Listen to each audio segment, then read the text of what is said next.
Setelah melakukan penyelidikan sejak Agustus 2025, kemarin KPK menetapkan mantan Menteri Agama Yakut Kholil Qomas sebagai tersangka kasus dugaan korupsi kuota haji tahun 2024. Mantan Komisioner KPK Saud Situmorang bilang sebenarnya kasus ini cukup simpel. Tapi kenapa baru sekarang Yakut ditetapkan sebagai tersangka? Dan apa langkah selanjutnya yang akan dilakukan KPK? Kami akan membahasnya bersama dengan juru bicara KPK, Budi Prasetyo, dan juga ada dari Pukat UGM, ada Bung Zainur Rohman. Selamat pagi, Assalamualaikum Bapak-Bapak. Selamat pagi, Waalaikumsalam. Waalaikumsalam. Waalaikumsalam. Ya, kita tahu Komisi Pemberantasan Korupsi kemarin mengumumkan ada penetapan 2 orang tersangka terkait dengan kasus pembagian kuota haji, begitu ya, kuota haji di tahun 2023-2024 kalau tidak salah. Saya ingin ke Mas Budi dulu. Mas Budi, mantan Menteri Agama Gus Yakut Kholil Qomas ini ditetapkan sebagai tersangka bersama dengan mantan staf susnya, begitu ya, Gus Alex di sana. Nah, saya ingin tahu dulu, apa sebenarnya peran krusial dari Yakut Kholil Qomas dalam kasus dugaan korupsi ini hingga akhirnya KPK menetapkan keduanya menjadi tersangka? Ya. Baik, Mbak Adisti dan Mas Zainur, terkait dengan perkara dugaan tindak pidana korupsi pada kuota haji untuk penyelenggaraan ibadah haji Indonesia tahun 2023-2024, kami telah sampaikan juga terkait dengan konstruksi perkaranya, asal muasalnya berkaitan dengan tambahan kuota haji yang diberikan pemerintah Arab Saudi kepada pemerintah Indonesia, yang kemudian dilakukan diskresi, di mana diskresi tersebut bertentangan dengan ketentuan perundangan penyelenggaraan haji di Indonesia. Tentu dari proses diskresi itu kemudian KPK mendalami motif dan inisiatifnya seperti apa, mengapa dilakukan diskresi tersebut. Oleh karena itu, dalam proses penyelidikan dan penyidikannya, KPK kemudian meminta keterangan sejumlah pihak, baik pihak-pihak di Kementerian Agama untuk mendalami bagaimana tahapan-tahapan yang dilakukan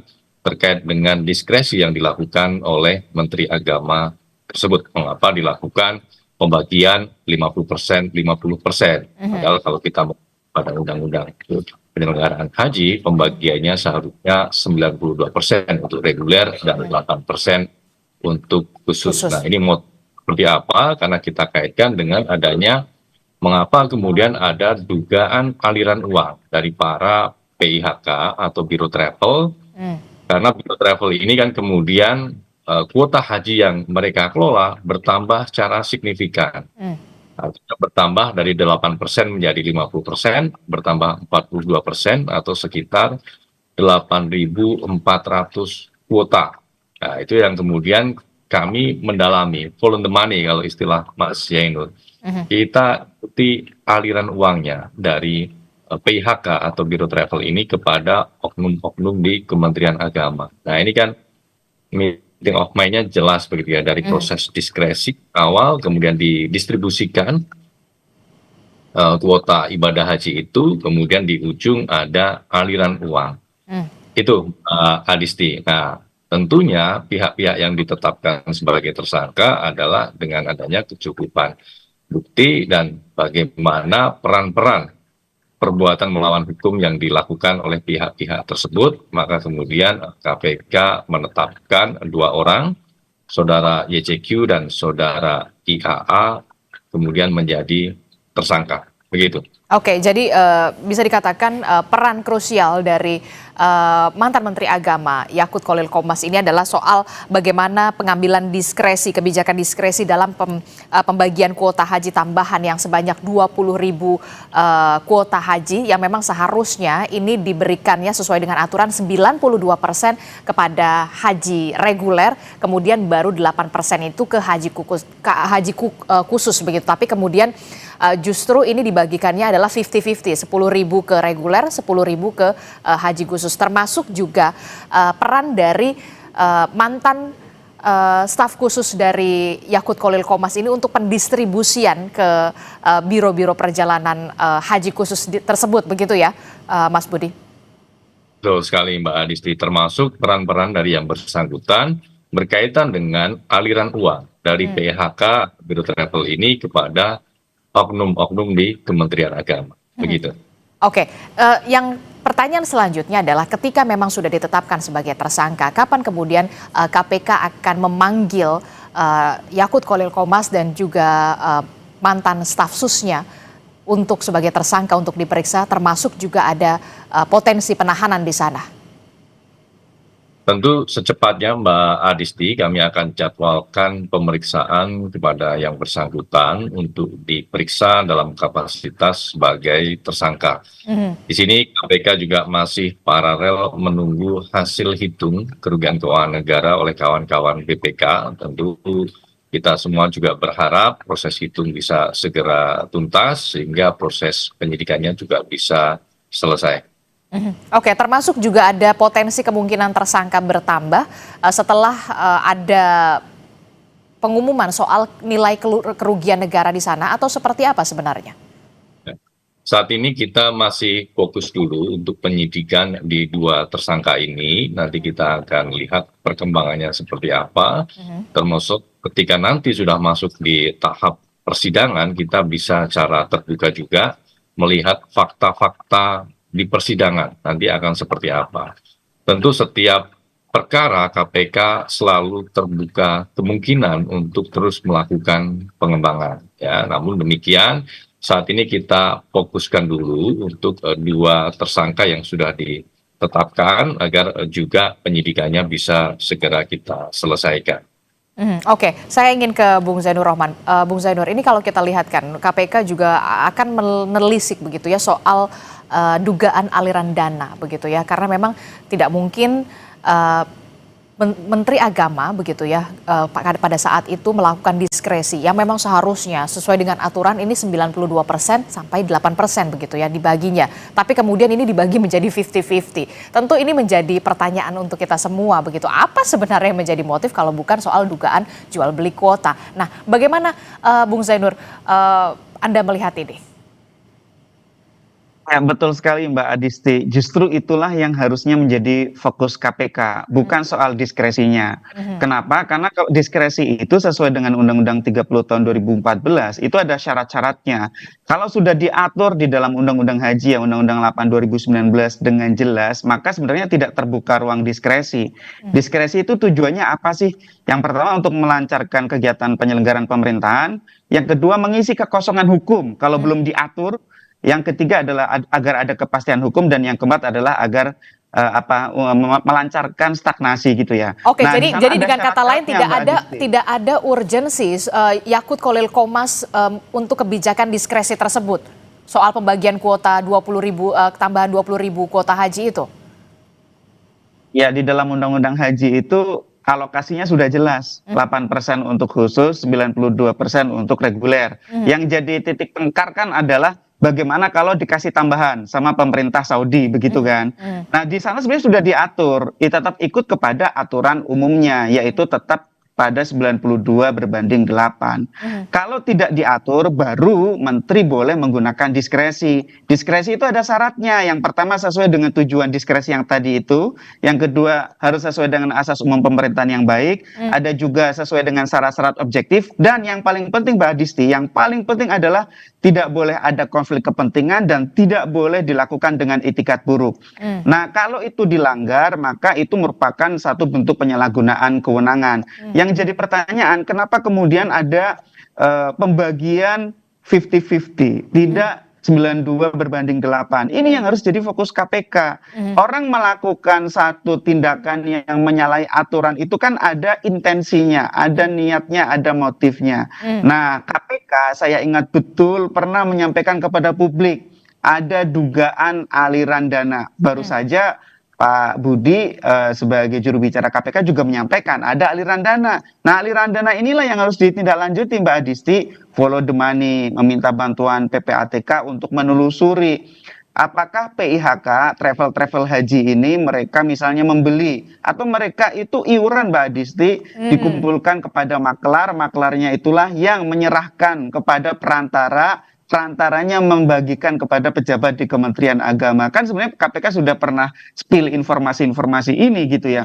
Nah, itu yang harus segera untuk diselesaikan peta aliran dananya. Semua yang memberi dan semua yang menerima sama-sama harus dijerat dengan tindak pidana korupsi. Terserah KPK apakah mau menggunakan pasal suap, pasal gratifikasi, atau tetap konsisten menggunakan pasal 2 atau pasal 3 Undang-Undang Tipikor yang sekarang menjadi pasal 603 dan 604 KUHP yang baru. Silakan KPK untuk tindak lanjuti itu. Jadi sebenarnya publik juga sudah menunggu-nunggu dari lama. Kenapa KPK yang sudah pernah umumkan ada aliran dana baru sekarang tetapkan sebagai tersangka? Itu pun, mohon maaf nih Pak Mas Budi, penetapan tersangkanya itu tidak diumumkan melalui konferensi pers, Mbak Adistia, hanya melalui keterangan oleh Mas Budi. Kalau kita ingat ya, biasanya kan KPK itu kalau ada penetapan tersangka sekelas mantan menteri, pejabat dengan kedudukan sangat tinggi ini kan biasanya pimpinan KPK, kemudian lengkap dengan kelengkapan ada deputi penindakan, bahkan kadang ada direktur penyidikan. Nah, ini kan baru dilakukan oleh Mas Budi sebagai juru bicara. Ini ada apa di internal pimpinan KPK? Itu menjadi pertanyaan publik, Mbak Disti. Oke, ini juga menjadi pertanyaan saya sebenarnya untuk Mas Budi. Itu kan dilakukan oleh Mas Budi begitu ya, doorstep begitu. Biasanya itu dilakukan secara konferensi pers begitu, memang secara resmi. Apa yang terjadi di KPK sebenarnya? Baik, Mbak Adisti dan Mas Zainur, tentu KPK juga seluruh pegawainya sudah satu suara bulat mufakat untuk kemudian dalam proses penyidikan perkara ini menetapkan 2 orang sebagai tersangka. Kalau kita melihat historinya, penyidikan ini kan berangkat dari sprindik umum yang memang kita belum menetapkan tersangkanya, karena memang proses pemeriksaan masih terus berlangsung dan ini memang cukup kompleks ya. Kenapa kami sampaikan cukup kompleks, Mbak Adisti dan Mas Zainur, karena memang pihak-pihak yang penting untuk dilakukan pemeriksaan jumlahnya sangat banyak. Tidak hanya pihak-pihak dari Kementerian Agama, tapi juga ada beberapa lembaga lain yang juga kami panggil untuk dimintai keterangan bagaimana pengetahuan para saksi ini mengenai penyelenggaraan ibadah haji. Karena itu penting bagaimana kita ingin melihat sebetulnya apakah fasilitas-fasilitas penyelenggaraan ibadah haji ini betul tersedia atau tidak. Nah, itu kan juga menjadi salah satu poin yang menjadi item yang menjadi pertimbangan dalam proses hitung kerugian keuangan negara oleh BPK. Kemudian KPK juga perlu melakukan permintaan keterangan kepada para pihak Biro Travel atau PIHK. Karena memang jual beli kuota ini beragam. Ada beberapa PIHK yang belum mempunyai izin untuk menyelenggarakan ibadah haji. Khusus ini faktanya sudah bisa menyelenggarakan. Nah, ini mengapa? Ternyata KPK menemukan fakta bahwa jual beli kuota ini tidak hanya dilakukan dari Biro Travel kepada calon jamaah, tapi juga jual beli kuota dilakukan antar Biro Travel. Nah, ini seperti apa? Ditanya juga nanti soal aliran uang dari para Biro Travel ini kepada oknum-oknum di Kementerian Agama. Nah, oleh karena itu dalam proses diskresinya, KPK juga melihat apakah proses diskresi pembagian kuota haji tambahan ini dilakukan murni top down dari Kementerian Agama atau ada sisi bottom up-nya, ada inisiatif dan motif dari bawah. Ya, mengapa kita perlu melihat itu? Karena dengan adanya diskresi itu, maka kuota haji tambahan ini bergeser cukup banyak dari yang seharusnya masuk ke reguler, yang dikelola oleh Kementerian Agama, namun kemudian bergeser ke kuota haji khusus yang dikelola oleh para Biro Travel. Yang tentu jumlah yang sangat banyak ini, maka kemudian keuntungan yang nantinya diperoleh oleh para Biro Travel ini kan juga bertambah secara signifikan. Itu kaitannya dengan PIHK dan Biro Travel ini diduga mengalirkan sejumlah uang kepada oknum-oknum di Kementerian Agama. Nah, kemudian penting lagi Mbak Adisti, di sini kami juga ingin menyampaikan apresiasi dan terima kasih kepada para pihak yang sudah kooperatif, termasuk para Biro Travel yang kemudian juga sudah mengembalikan sejumlah aset, termasuk dalam bentuk uang yang diduga terkait terkait dengan dugaan tindak pidana korupsi ini.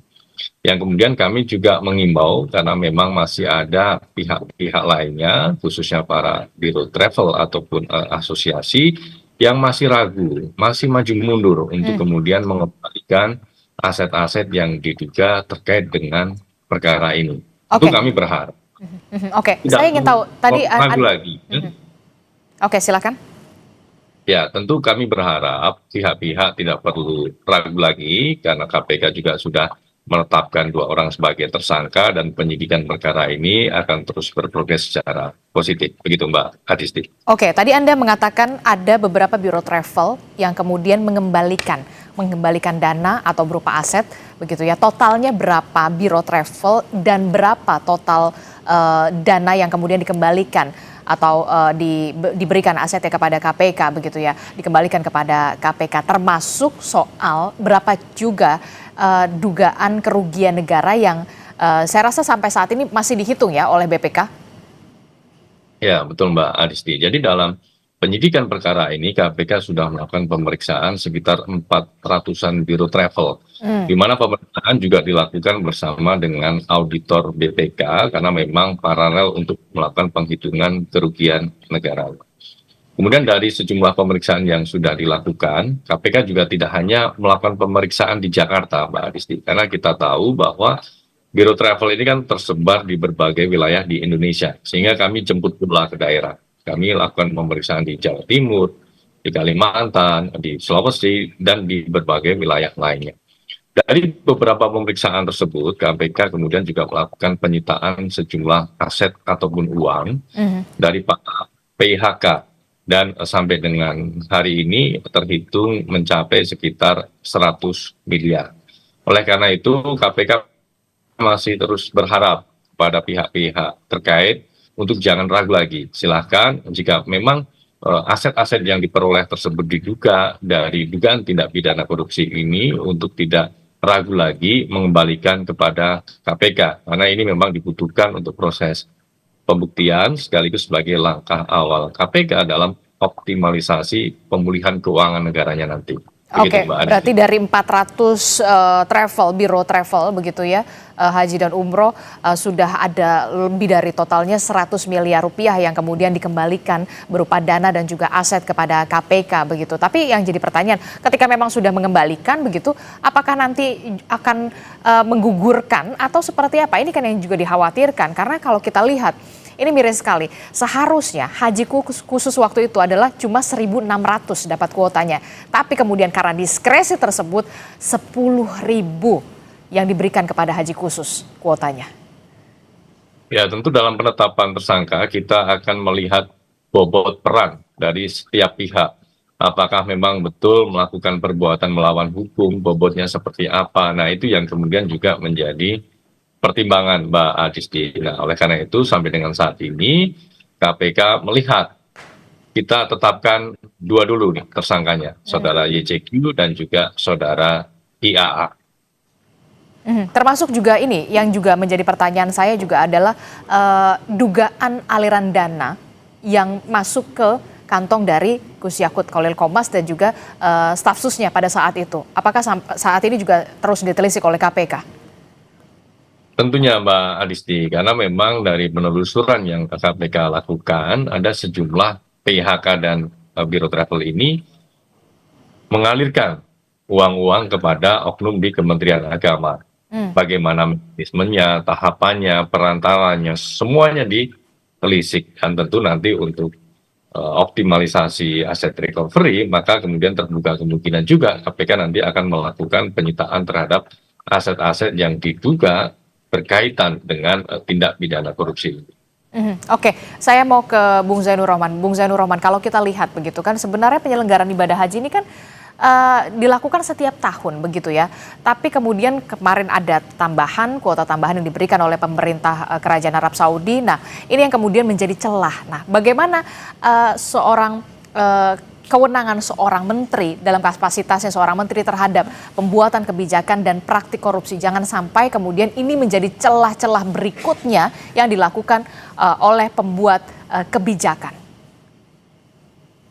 Ya, ini memang ada perbaikan regulasi ya di Undang-Undang 14 2025 di mana untuk kuota tambahan itu diperjelas bagaimana mekanismenya. Kalau saya lihat mekanismenya yang mengikuti mekanisme umum sebagaimana sebelum ada kuota tambahan dari pemerintah Kerajaan Saudi Arabia. Nah, kalau tadi jadi pertanyaan bagaimana nih celah-celah penyalahgunaan kewenangan, celah korupsi ketika terkait dengan pengaturan kuota. Ya, ini memang salah satu celah ya dari sedemikian banyak celah dalam penyelenggaraan ibadah haji. Ibadah haji itu adalah satu momen yang sangat gigantik ya, melibatkan jemaah sangat banyak, ratusan ribu, sehingga ini kan ada anggaran yang sangat banyak, anggaran dari jamaah, anggaran dari negara, di situ ada pengadaan barang dan jasa, ya, pengadaan barang dan jasanya meliputi ada catering, ada transportasi, ada pemondokan, ada kesehatan, dan seterusnya gitu ya, sehingga memang celahnya sangat banyak. Yang pertama betul, tadi celah di bidang penetapan kuota, ini celah yang paling besar adalah kickback, jual beli kuota dari PIHK membeli kepada penyelenggara yaitu dari kementerian. Yang kedua terkait dengan pengadaan barang dan jasa. Ini celah yang banyak dimainkan oleh pejabat ya yang memiliki kewenangan. Karena ini kan pengadaan barang dan jasa di luar negeri. Semakin rumit dari sisi pengawasan pemerintah ya. Yang ketiga saya pikir juga pernah ada kasus terkait dengan pengelolaan dana penyelenggaraan ibadah haji ya. Jadi ini sebenarnya sudah ada banyak pelajaran di Kementerian Agama. Ada 3 Menteri Agama, Mbak Adisti, yang terseret kasus korupsi. 2 sudah divonis bersalah, ini ada 1 statusnya sekarang adalah tersangka. Kan menjadi aneh ya ketika Kementerian Agama ini tersangkut kasus korupsi. Harusnya ini kan menteri yang menunjukkan keteladanan, kementerian yang paling bersih. Harusnya begitu ya Mbak Adisti ya. Bahkan di Kementerian Agama pernah ada kasus pengadaan cetak Al-Quran. Itu kan mungkin setan juga bingung kok bisa cetak Al-Quran dikorupsi gitu ya. Sehingga ini harus ditutup ke depannya Mbak Adisti. Ditutup celah-celahnya. Bagaimana caranya? Yang pertama aturannya harus jelas. Yang kedua pengawasannya. Yang ketiga menghindarkan diri dari konflik kepentingan. Nah sekarang sudah dipisah Mbak Adisti. Untuk haji ada kementeriannya tersendiri. Ya harapan saya kementerian yang baru ini tidak membawa penyakit dari tempat yang lama. Bagaimana caranya? Set up sistem yang baru, komitmen yang baru, pengawasan yang baru, pejabat yang baru. Jangan kemudian membawa ya orang-orang lama dari Kementerian Agama. Kalau masih membawa orang-orang yang lama, saya khawatirnya kebiasaan lama, penyakit lama, sistem lama itu akan menular di kementerian lembaga yang baru ini. Mbak Adisti. Oke, terakhir pesan untuk KPK, jangan sampai berlama-lama soal bagaimana ada pemberi suap, ada juga penerima suap.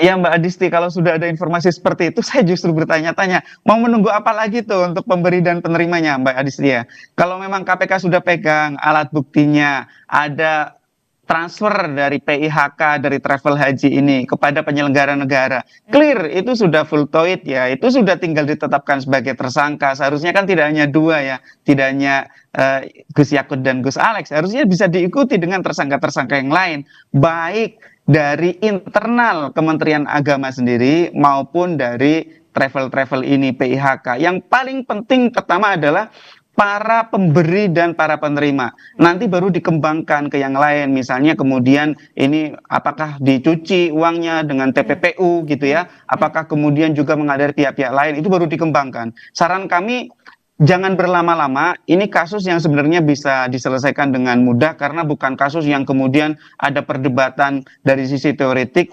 Saya lihat ini kasus tinggal diurutkan dari aliran dananya dari pemberi sampai kepada penerima akhir. Siapapun yang ada kaitannya dengan pemberian dan penerimaan, tetapkan sebagai tersangka. Itu Mbak Adisti. Oke, jangan berlama-lama karena memang publik menunggu dan juga mengawasi. Mudah-mudahan juga didengar oleh pimpinan KPK ya Mas Budi Prasetyo ya, kami menunggu. Terima kasih dari Pukat UGM, Bung Zainur Rohman dan juga ada juru bicara dari KPK, Mas Budi Prasetyo telah bergabung bersama kami. Sehat selalu Bapak-Bapak, Assalamualaikum, selamat pagi. Waalaikumsalam. Terima kasih Selamat pagi. Mas, terima kasih.